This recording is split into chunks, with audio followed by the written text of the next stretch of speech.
السلام علیکم۔ کتاب ذکر الہی تقریر ورموک کا جلسہ سالانہ 1914 از سیدنا حضرت مرزا بشیر الدین محمود احمد خلیفۃ مسیح ثانی۔ بسم اللہ الرحمن الرحیم۔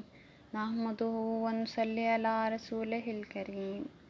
ذکر الہی تقریر جلسہ سالانہ 28 دسمبر 1912۔ ذکر الہی کے اس مضمون کی اہمیت کس قدر ہے؟ آج میرا مضمون، جیسا کہ میں نے کل بتایا تھا، ایک ایسے امر کے متعلق ہے جس کی نسبت میرا یقین ہے کہ وہ نہایت ہی ضروری ہے، اور یہ محض قیاس اور استنباط پر ہی نہیں بلکہ اس کے متعلق قرآن کریم کی آیت کا بھی فیصلہ اور حکم ہے۔ شاید بعض لوگ اس کو سن کر کہتے ہیں کہ یہ تو معمولی بات ہے اور ہم پہلے سے ہی اس کو جانتے ہیں۔ لوگوں کے دلوں کا حال تو سوائے اللہ تعالیٰ کے اور کوئی نہیں جانتا، مگر میں موجودہ حالات کے لحاظ سے کہہ سکتا ہوں اور کہتا ہوں کہ اس مضمون میں بہت سی باتیں ایسی بیان کی جائیں گی جن کو اکثر لوگ نہیں جانتے اور جن کو میں نے کسی کتاب میں بھی نہیں دیکھا۔ چونکہ مضمون ایسا عام ہے کہ اس کی ہیڈنگ کو سن کر اکثر لوگ کہہ دیں گے یہ تو معمولی اور پہلے کا جانا ہوا ہے، اس لیے میں اس کے سنانے سے قبل یہ بتا دینا ضروری سمجھتا ہوں کہ یہ مضمون نہایت ضروری ہے اور اہم، اس لیے اس کو غور سے سنیے۔ اگر اللہ تعالیٰ نے توفیق دی تو میں اس میں بہت سی باتیں ایسی بیان کر دوں گا کہ اگر آپ لوگ نوٹ کر کے ان پر عمل کریں گے تو خدا تعالیٰ ان کو تمہارے لیے بہت خیر اور خوبی کا موجب بنائے گا۔ مگر پیشتر اس کے کہ میں اصل مضمون کو شروع کروں، ایک اور بات سنا دینا چاہتا ہوں، جو یہ ہے۔ ہیڈنگ: جلسہ سالانہ پر آ کر فائدہ اٹھانا چاہیے۔ بعض لوگ جو جلسے میں شامل ہونے کے لیے آتے ہیں وہ ادھر ادھر پھر کر اپنا وقت گزار دیتے ہیں۔ یہ بہت بری بات ہے۔ اللہ تعالیٰ نے ان کو روپیہ اس لیے نہیں دیا کہ ضائع کریں۔ اگر انہوں نے یہاں آ کر بیکار ہی پھرنا تھا تو ان کو یہاں آنے کی ضرورت ہی کیا تھی؟ جو لوگ یہاں آتے ہیں وہ تکلیف اٹھا کر اور روپیہ خرچ کر کے اس لیے آتے ہیں کہ کچھ سنیں اور فائدہ اٹھائیں، لیکن مجھ تک یہ شکایت پہنچتی ہے کہ لیکچراروں کے لیکچر دینے کے وقت کئی لوگ اٹھ کر اس لیے چلے جاتے ہیں کہ یہ باتیں تو ہم نے پہلے ہی سنی ہوئی ہیں۔ ایسے لوگوں کو میں کہتا ہوں، اگر ان کی یہ بات درست ہے کہ جو بات سنی ہوئی ہو اسے پھر نہیں سننا چاہیے، تو پھر انہیں قرآن کریم بھی بار بار نہیں پڑھنا چاہیے اور ایک دفعہ پڑھ کر چھوڑ دینا چاہیے، اور اسی طرح نماز اور روزے کے متعلق بھی کرنا چاہیے، لیکن یہ درست نہیں ہے۔ بس اگر کوئی ایسی بات سنائی جا رہی ہو جو پہلے بھی سنی ہو تو اسے بھی پورے شوق اور دلی توجہ کے ساتھ سننا چاہیے، کیونکہ اس طرح بھی بہت فائدہ ہوتا ہے اور وہ بات پورے طور پر قلب پر نقش ہو جاتی ہے۔ مگر اگر مجلس سے ایک اٹھتا ہے تو دوسرا بھی اس کو دیکھ کر اٹھ کھڑا ہوتا ہے اور تیسرا بھی، اسی طرح بہت سے لوگ اٹھنا شروع ہو جاتے ہیں، اور جو بہت بری بات ہے۔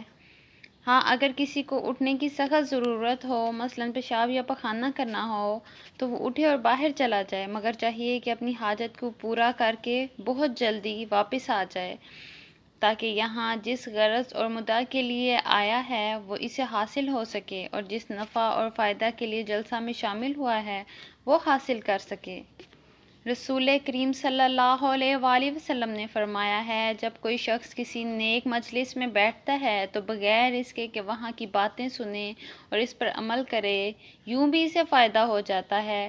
حدیث میں آتا ہے، ایک مجلس میں کچھ آدمی بیٹھے تھے۔ خدا تعالیٰ نے فرشتوں سے پوچھا کہ میرے فلاں بندے کیا کر رہے ہیں؟ رسول کریم صلی اللہ علیہ وآلہ وسلم فرماتے ہیں کہ اللہ تعالیٰ نے ان کے متعلق اس لیے سوال نہیں کیا کہ وہ جانتا نہ تھا، بلکہ خدا تعالیٰ اصل واقعے کو خوب جانتا تھا۔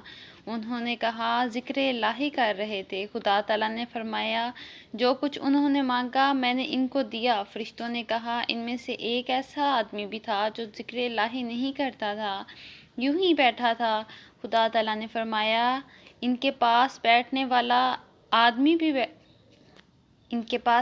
والا آدمی شقی نہیں ہو سکتا، اس کو بھی انعام و اکرام دوں گا۔ مطلب یہ کہ نیکوں کی صحبت میں جو بیٹھتا ہے، خواہ ایک وقت اسے ہدایت نصیب نہ ہو لیکن دوسرے وقت میں ضرور حاصل ہو جاتی ہے۔ یہ نہیں ہو سکتا کہ باوجود خلوص دل سے ایسی مجلس میں بیٹھنے کے وہ کافر ہی رہے۔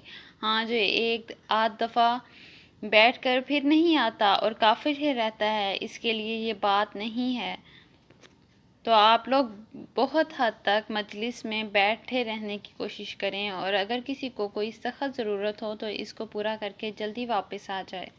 ہیڈنگ: دعا کے طریق بیان کرنے سے اللہ تعالیٰ نے اور زیادہ انکشاف کر دیا۔ میں نے پچھلے دنوں دعا کے متعلق کچھ خطبات کہے تھے، اور ان میں اللہ تعالیٰ کے فضل سے اس قسم کے مضامین بیان ہوئے تھے کہ جن سے بہت سے لوگوں نے فائدہ اٹھایا۔ میرے پاس کئی ایک خطوط آئے جن میں لکھا ہوا تھا ان سے بہت فائدہ ہوا۔ ان کے متعلق مجھے ایک شخص نے لاہور سے خط لکھا تھا، اس کا نام نہیں پڑھا گیا تھا۔ معلوم ہوتا ہے خدا تعالیٰ نے اس کے متعلق ستاری سے کام لیا۔ اس نے لکھا، آپ نے یہ کیا کر دیا کہ آپ نے وہ طریق بتا دیے جو پوشیدہ در پوشیدہ چلے آتے تھے، اور جن میں سے صوفیہ کوئی ایک آدھ برس خدمتیں لینے کے بعد بتاتے تھے۔ آپ نے تو بھنڈا ہی پھوڑ دیا۔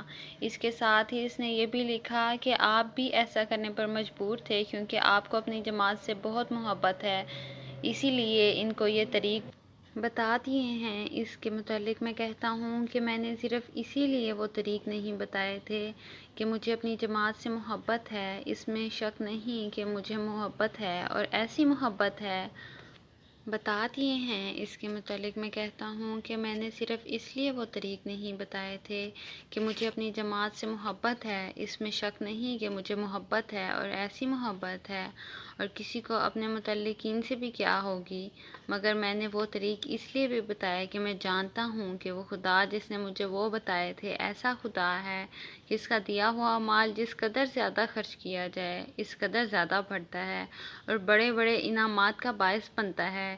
یہی وجہ ہے کہ میں نے جس قدر طریق بتائے تھے ان کو بتا کر اپنا گھر خالی نہیں کیا بلکہ اور زیادہ بھر لیا تھا۔ پھر مجھے یقین تھا کہ ان کے بتانے سے مجھے کوئی نقصان نہیں ہوگا، کیونکہ علم کوئی ایسی چیز نہیں جو خرچ کرنے سے گھٹے، بلکہ ایسی چیز ہے جو خرچ کرنے سے بڑھتی ہے۔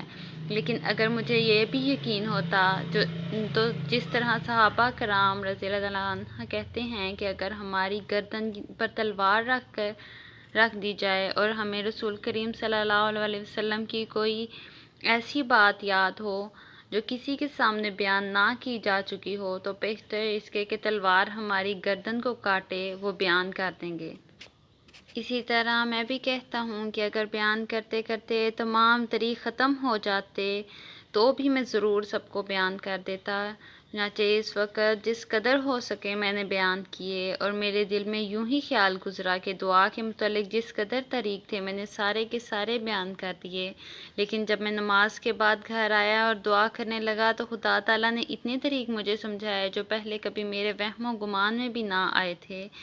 اب بھی میں جس مضمون پر بولنا چاہتا ہوں اس کے متعلق جہاں تک مجھ سے ہو سکے نوٹ لکھ کر لایا تھا، لیکن راستے میں ہی آتے آتے خدا تعالیٰ نے اور بہت سی باتیں سجھا دیں، تو میں نے دعا کے طریق بتائے تھے۔